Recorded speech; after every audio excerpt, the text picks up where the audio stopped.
તો મિત્રો કેમ છો બધા? આજે અમે આવી ગયા છીએ પાવાગઢ મહાકાળી માતાના દર્શન કરવા માટે. ઘણા સમયથી અહીંયા આવવાની ઈચ્છા હતી ને આજે એ ઈચ્છા અમારી પૂરી થાય છે.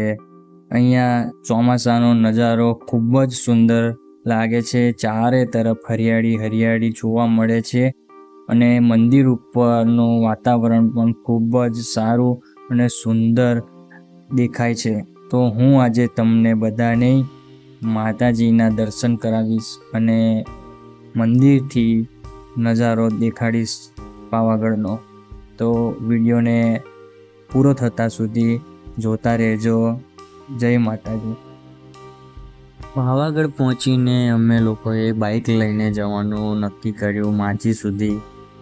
અહીંયા તમે બસમાં અને જીપમાં પણ જઈ શકો છો, પણ બાઇક લઈને જવામાં ફાયદો એ થશે કે નજારો જે તમને મળે છે અહીંયા નાના મોટા વચ્ચે કિલ્લા પણ જોવા મળે છે. ખૂબ સુંદર નજારો છે, તેનો આનંદ તમે માણી શકો છો. તો બાઇક લઈને જવામાં ફાયદો છે. માચીએ પહોંચીને બાઇક પાર્કિંગમાં મૂકીને અમે લોકો રોપવેની ટિકિટ લેવા માટે લાઇનમાં ઊભા થઈ ગયા. અને આ જે ઝાડ તમે જુઓ છો તેના ઉપરનું ફૂલ ખૂબ જ સુંદર છે, શિવલિંગ આકારનું છે. અહીંયા એક માણસી એવું કહેતા હતા કે આ ઝાડ પરનું ફૂલ 2-3 વર્ષમાં એકાદ વાર તમને જોવા મળે છે. રોપવેમાં ઘણી ભીડ હતી. ટિકિટ લઈને અમે 8 વાગ્યાથી 11 વાગ્યા સુધી લાઇનમાં ઊભા રહેલા. 3 કલાકનું અમે વેઇટિંગ કરેલું. ખૂબ થાકી ગયેલા. ત્યારબાદ અમારો રોપવેમાં બેસવાનો નંબર આવેલો. રોપવેમાં કોઈ દિવસ બેઠેલા નથી, એટલા માટે આજે અનુભવ કરવા માટે રોપવેમાં જવાનું નક્કી કર્યું. 150 રૂપિયા એક જણની અહીંયા ટિકિટ છે. સારી વાત એ છે કે 150 રૂપિયામાં તમે આવવા જવા બંનેનું થઈ જાય છે તમારું. ઉપર જઈને પાછા તમે આવી શકો છો. તમારે આવતા ચાલતા ના આવવું પડે. રોપવેમાં બેસવાની મને તો પર્સનલી બીક લાગી રહી હતી, પણ હું માતાજીનું નામ લઈને બેસી ગયો. અને અહીંયા એક ડબ્બામાં 6 જણને બેસાડે છે. 6 થી વધારે બેસાડતા નથી. 6 જણની જ અહીંયા કેપેસિટી છે. પહેલી વખત રોપવેમાં બેઠા તો ખૂબ જ એક્સાઇટમેન્ટ હતી રોપવેમાં બેસવાની. અને અહીંયા ઉપર જઈને જે નજારો જોવા મળે છે મિત્રો, શું કહું તમને. તમે આ નજારાની મોજ લો. જુઓ ખાલી આ કેટલો સુંદર નજારો છે.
તો મિત્રો કેવો લાગ્યો તમને આ નજારો? જો તમને આ નજારો ગમ્યો હોય તો કમેન્ટમાં કહેજો કેવો લાગ્યો આ તમને નજારો.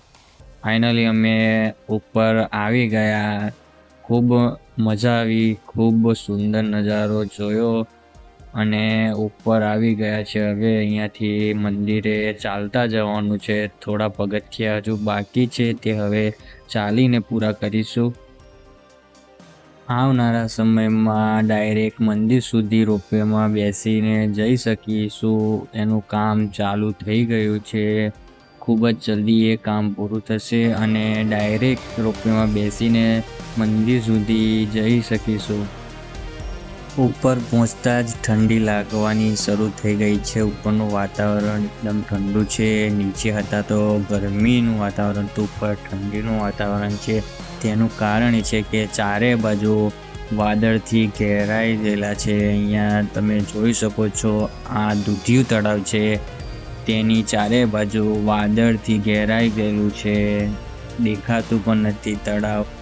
કેવો અદ્ભુત નજારો લાગે છે. આવો નજારો ફક્ત પાવાગઢમાં જ જોવા મળે છે. અહીંયાની ખાસ વાત એ છે કે અહીંયા લોકો તમને ઠગવાનું કામ કરતા નથી. નીચે પણ જે ભાવમાં વસ્તુ મળે છે એ જ ભાવમાં વસ્તુ ઉપર પણ મળે છે. પાણીની બોટલ નીચે 20 રૂપિયાની મળે છે ને ઉપર પણ 20 રૂપિયાની જ મળે છે. જ્યારે બીજા બધા મંદિરોમાં તમે જાઓ તો તમને ખબર છે કે પાણી ને બીજી બધી જે વસ્તુઓ જરૂરી હોય તેનો ભાવ કેટલો વધારે હોય છે. તો અહીંયા અમે મંદિર પાસે પહોંચી ગયા છીએ. માતાજીના દર્શન કરવા માટે ભક્તો ઘણા દૂર દૂરથી આવે છે અને રવિવારે તો ખૂબ જ ભીડ હોય છે. તો રવિવારે ના આવો એટલું સારું, બીજા કોઈ દિવસે આવી જાઓ તો દર્શન કરવાની પણ મજા આવે અને ભીડ પણ ઓછી હોય છે. અને અહીંયાનો નજારો તમે જોઈ શકો છો, ચારે તરફ વાદળથી ઘેરાયેલો છે. અમે લોકો મંદિરથી ખૂબ જ નજીક આવી ગયા છે. મંદિરનો નજારો કેવો છે એ તમને હું બતાવીશ, માતાજીના દર્શન પણ કરાવીશ અને અહીંયા જે ભક્તોની ભીડ છે તે પણ તમને બતાવીશ. તો મંદિરની નજીક આવી ગયા છે. તમે જોઈ શકો છો કેટલો અદ્ભુત નજારો લાગે છે મંદિરનો. વાદળથી ઘેરાયેલું માતાજીનું મંદિર. અંદર જઈને તમને દર્શન કરાવું છું.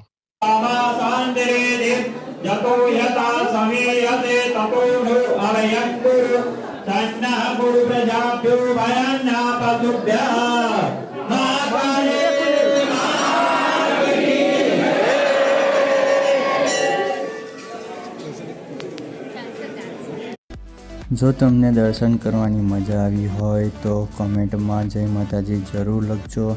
કેટલું સુંદર મંદિર માતાજીનું બનાવેલું છે. અમારું નસીબ એટલું સારું હતું કે દરવાજા મંદિરના ખોલવાના સમયે જ અમે ઉપર મંદિર સુધી આવી ગયા. આ મંદિર તમે જોઈ શકો છો, વાદળથી કેટલું ઘેરાયેલું છે. આટલા નજીક છે તો પણ મંદિર દેખાતું નથી. તો મિત્રો, જો તમને વિડીયો ગમ્યો હોય તો લાઈક એન્ડ સબસ્ક્રાઈબ જરૂરથી કરજો.